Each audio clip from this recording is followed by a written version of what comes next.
back with comedian David Boyle, and I'm quitting alcohol. So I just want you to all be aware.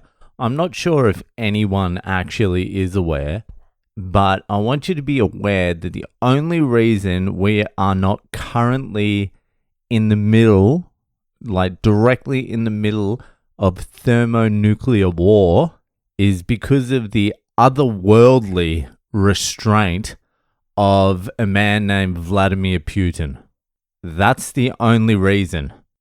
And it is like insane amounts of restraint he's showing, because by all rights, he could have started a nuclear war. The US authorized and then guided missiles, a direct attack on Russia. This is a few days ago.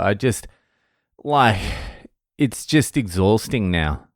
Like, everything is just exhausting. It's fucking crazy. But the US did it, and Putin has been warning.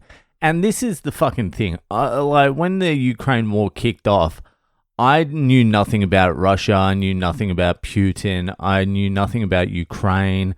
I didn't know shit. But what I did know was the propaganda that was fucking getting churned out just seemed like propaganda to me. I was like, there's something going on behind the scenes here. I need to have a look at it. So the only thing I could think of was, I'm going to go listen to what Vladimir Putin has to say. And that's what I did. And after watching about 100 hours, or way more than that, at the start of the Ukraine war, I watched so much Vladimir Putin, everything that was on the fucking internet. And then I finally stumbled across Mike Rossi, political scientist Mike Rossi, who does like a word for word, unbiased, untainted translation of all the Russian media, or all Putin's interviews, and Lavrov, or however you pronounce his name, Lavrov, or the fucking Minister for Foreign Affairs, that guy. Mike Rossi, Pulsar, I've talked about him at least 5, 6, 7, 8 times. Mike Rossi, Pulsar, he does the greatest translations of Vladimir Putin's speeches. And so since the war broke out in 2022, I've probably watched about 80% of all Vladimir Putin's interviews. All the ones that get chopped up, misconstrued, fucking sound-bited, all the ones that just you are taken out of complete context. I listened to the whole thing. And there's a few things I've taken away from listening to Vladimir Putin for this long. He's 100% consistent. Just what he says doesn't flip-flop around. He doesn't bullshit. It's just completely consistent. It has been since the start. Even going back to when I watched the Oliver Stone stuff, I think that was 2016, something like that. It was around the coup, the CIA coup to overthrow the Russian sympathizing Ukrainian democratically elected government, and put in a fucking US puppet. It was around about that time. He's just remained consistent the whole fucking time. The other thing that's clearly obvious is he's a completely rational diplomat, politician. He says something and then he gives his reasons for why he's saying it, and any actions he makes, he gives a detailed explanation.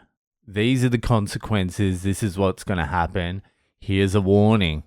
He's also fucking insanely intelligent.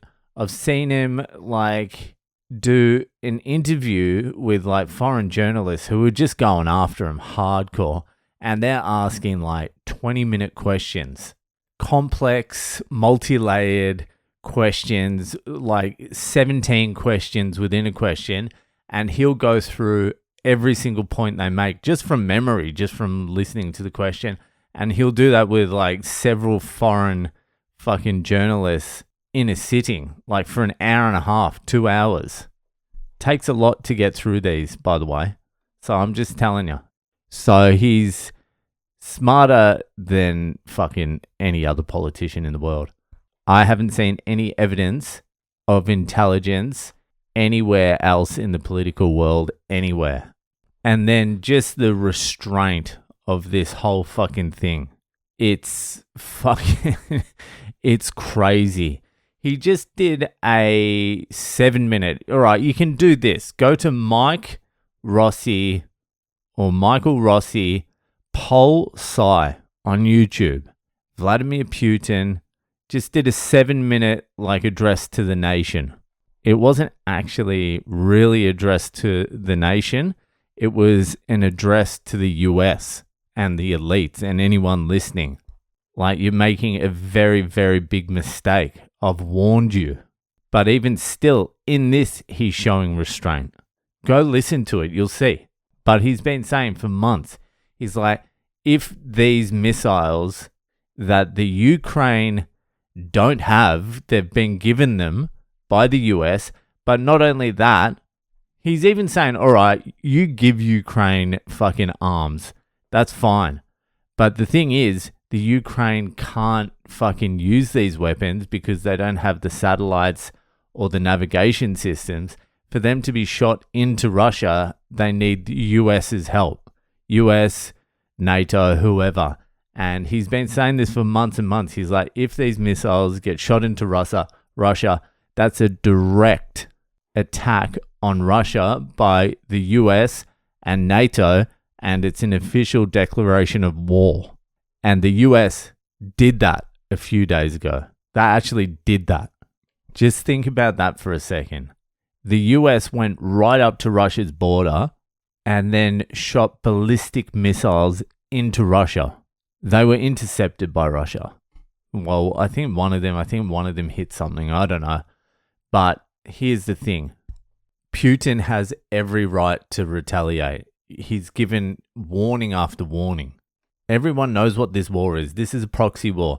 The US are using the Ukrainian people who have lost, I think 600 or 700,000 young Ukrainians for whatever the US interests are. And it seems to be Israel's interests as well. Something to do with Syria. I don't know anything about that, but it seems to be. And also the fucking resources and fucking the money interests in the Ukraine. But anyway, he's shown crazy amounts of restraint. He seems to be the only player at the table that knows the consequences of what happens next. The US don't seem to give a fuck. NATO don't seem to give a fuck. Great Britain don't seem to give a fuck. Putin's the only one showing any restraint. It just seems like it's a long way until Trump gets in. Because Trump will probably end this one and start a war with Iran, but at least he'll stop the Russia one. But we need to get there first. I just feel like they're just going to keep backing him into a corner until he has literally no choice. He pretty much literally has no choice but to retaliate now, and he hasn't. And it's not through fear. Listen to his interview. It's not because he's scared. It's because he knows the consequences of retaliation. Once you enter this, it's over. The Americans are acting like absolute fucking lunatics. But if he keeps getting backed into a corner and he keeps showing restraint and doesn't retaliate, which he pretty much has every right to do, like when Trump comes in and hopefully it all cools down, then history, if there's any history in 80, 50, 80, 100 years, then Vladimir Putin will go down as one of the great heroic figures that pretty much saved the planet. But the other alternative is he gets backed into a corner and then is forced to retaliate, and it kicks off a thermonuclear war, and then it doesn't really matter then, does it? It will be hard to argue that Putin was forced into it when the earth is glowing like a fucking Christmas light. So it's just fucking chaos. It's almost at the stage now where you're just like, I'm just going to block everything out. And if I see missiles fly over, then I sort of know what's happening then. And also on top of that, it's pretty much getting to the stage where all of it is just fear. It's just constant fear. Just all of us being bombarded with it. At some point, you're like, no, you have to let the fear go. Anyway, that's where it is. Go listen to Mike Rossi Pulsi and listen to Vladimir Putin talk. Don't listen to the fucking news. Listen to the person talk. Anyway, that'll fucking do for tonight, and I'll see you the fuck later.